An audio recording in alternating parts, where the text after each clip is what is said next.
আর এবারে একটু সিউড়ির দিকে আমাদের নজর রাখতেই হচ্ছে। সিউড়িতেও এপিকে গরমেল।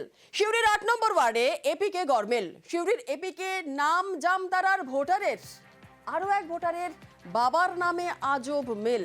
ঠিক কি ঘটনা জানবো। আমাদের সঙ্গে রয়েছেন আমাদের প্রতিনিধি সুপ্রতিম। সরাসরি চলে যাব সুপ্রতিমের কাছে। সুপ্রতিম, সিউড়িতে এপিকে গরমিল ৮ নম্বর ওয়ার্ডে এপিকে গরমিলের খবর পাওয়া যাচ্ছে, ঠিক কি উঠে আসছে, কি জানতে পারছো?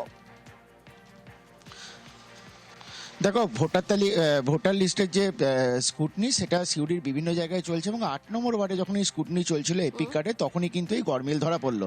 ৮ নম্বর ওয়ার্ডের প্রথমত ধরা পড়েছে সিউড়ির ৮ নম্বর ওয়ার্ডের চুরিপাড়ার বাসিন্দা শাকিলের, যার কিনা হচ্ছে যে যার এপিক নাম্বার একই, কিন্তু তার নাম্বারে সার্চ করলে দুটো নাম দেখা যায়। একটা সেই শাকিল খান যে সিউড়ির বাসিন্দা, তার তো বটেই, তাছাড়া তার একই এপিক কার্ডে নাম দেখাচ্ছে ঝাড়খণ্ডের জামতারা জেলার নলা বিধানসভার সুফল মুর্মু।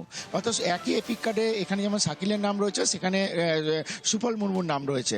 আবার এই সিউড়ি ৮ নম্বর ওয়ার্ডেরই হচ্ছে বেনে পুকুরপাড়া, যেখানে রণজিৎ দত্ত বলে একজন রয়েছে, যিনি বাইরে থাকার জন্য এই গত লোকসভা ভোটে ভোট দিতে পারেননি, কিন্তু তার এপিক কার্ড নাম্বারে সার্চ করলে তারই নাম, তারই বাবার নামে দেখা যাচ্ছে যে গাজিয়াবাদ, উত্তরপ্রদেশের গাজিয়াবাদের নাম দেখাচ্ছে।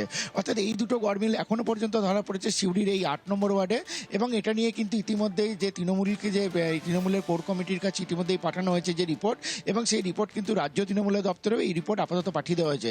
তবে এই যে গরমিল, এতে কিন্তু যে শাকিল যে চুরিপাড়া, সে কিন্তু রীতিমতো অবাক এবং সে যথেষ্ট ভয় পেয়ে গেছে। যদিও তৃণমূলের যারা স্কুটনির দায়িত্ব ছিল ওয়ার্ডে, তারা কিন্তু জানিয়েছে যে ভয় পাওয়ার কোনো কারণে তারা তার পাশে আছে এবং যেটা যতটা সম্ভব ঠিক করে দেওয়া হবে। তবে এই ধরনের ঘটনা কিন্তু ৮ নম্বর ওয়ার্ডে প্রথম উঠে আসে, যথেষ্ট চাঞ্চল্যের সৃষ্টি হয়েছে। বেশ, ধন্যবাদ সুপ্রতিম। এটা জানা গেল আমার ভোটার কার্ডটা দু জায়গা আছে, দুটো নাম একই নম্বরে। আমি চাইছি কি যেন ভোটার কার্ড ঠিক যেন হয়। নির্বাচন কমিশন কেন্দ্র সরকারের দ্বারা প্রলুব্ধ হয়ে ভোটার লিস্টে বহুত কারচুপি করছে। সার্ভে শুরু করেছি, দেখলাম শাকিল খান, যার সিউড়ি শহরে ৮ নম্বর ওয়ার্ডে বাড়ি, সিরিয়াল নম্বর হচ্ছে 520, পার্ট নম্বর 164। আমরা সার্চ করে দেখলাম অল ইন্ডিয়া নির্বাচন কমিশনের যে ওয়েবসাইট, সেখানে শাকিল খানকে দেখাচ্ছে ঝাড়খণ্ডের জামতারাতে তার নাম আছে সুফল মুর্মু নাম। ওই এপিক কার্ডের নাম্বারে দেখা যাচ্ছে যে ঝাড়খণ্ডের জামতারায় সুফল মুর্মুর নাম আছে। তাদেরকে আমরা বুঝিয়ে বলেছি এবং বলেছি আমরা এটা ঠিক করে দেবো। আর একটা আমার ওয়ার্ডে এরকম ধরা পড়েছে 157 নম্বর পাটে রঞ্জিত দত্ত, তার নাম দেখা যাচ্ছে উত্তরপ্রদেশের গাজিয়াবাদে। নির্বাচন কমিশনকে অনুরোধ করব অবিলম্বে এই ভুল সংশোধন করে অরিজিনাল এপিক কার্ড তাদেরকে যেন প্রদান করা হয়।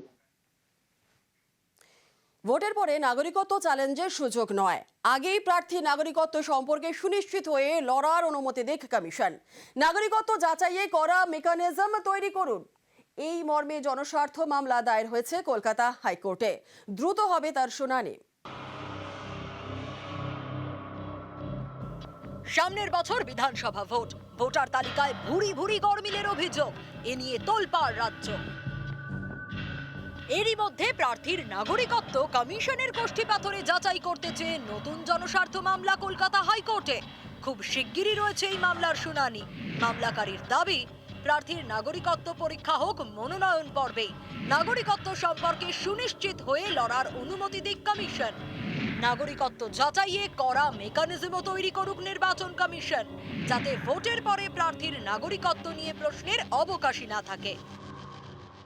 মহামান্য আদালতের কাছে দাবি করেছি, বলেছি ভোটে যারা দাঁড়াবে তাদের যেন সিটিজেনশিপ থাকে, সিটিজেনশিপ সার্টিফিকেট থাকে, বা ভারতের প্রকৃতপক্ষে নাগরিক ম্যান্ডেটরি করা হোক। হ্যাঁ, ম্যান্ডেটরি করা হোক। বিধানসভা নির্বাচনে বনগাঁ দক্ষিণে তৃণমূলের পরাজিত প্রার্থী আলো রানী সরকার কিংবা মালদার লাভলি খাতুন, এদের নাগরিকত্ব নিয়ে সম্প্রতি বিতর্ক তৈরি হয়। যেমন ভোটে হেরে পুনর্নির্বাচনের জন্য আদালতে একটি পিটিশন দায়ের করেছিলেন আলো রানী। সেই মামলায় আলো রানীর নাগরিকত্ব নিয়েই প্রশ্ন উঠে যায়, এতে বাতিল হয়ে যায় আলো রানীর মূল মামলাই। ভোটের পর যাতে এমন বিতর্ক এড়ানো যায়, তার জন্য নীতি তৈরি করুক কমিশন। মনোনয়ন পর্বেই যাতে ফয়সালা হয়ে যায় প্রার্থীর নাগরিকত্বের বিষয়টি। সম্প্রতি হাইকোর্টে বিচারপতি দেবাংশু বসাকের ডিভিশন বেঞ্চ বলে দিয়েছে, ভোটার কার্ড ও আধার কার্ড নাগরিকত্বের পরিচয় নয়, সেক্ষেত্রে নাগরিকত্ব যাচাই করার পর ভোটে লড়ার অনুমতি দিক কমিশন। এই মর্মে দায়ের হয়েছে জনস্বার্থ মামলা। ইলেকশন কমিশন একটা রবাস্ট মেকানিজম তৈরি করবে, একটা শক্তিশালী মেকানিজম, যে ভোটার কার্ড আধার কার্ডের ভিত্তিতে তাদের নাগরিকত্ব মানে প্রমাণ হতে পারে না। তাদের একটা রবাস্ট মেকানিজম তৈরি করতে হবে, যার ভিত্তিতে সে ভেরিফাই করার পর সে ভোটে দাঁড়াক, তাতে আমাদের কোনো আপত্তি নেই। আর দ্বিতীয় কথা হলো, এই সমস্ত যে এইগুলো আছে, ইলেকশন কমিশনকে সিকিউর করতে হবে যে ভারতীয় নাগরিকরাই ভোটে দাঁড়াচ্ছে। অর্ণব হাজরা, নিউজ 18 বাংলা।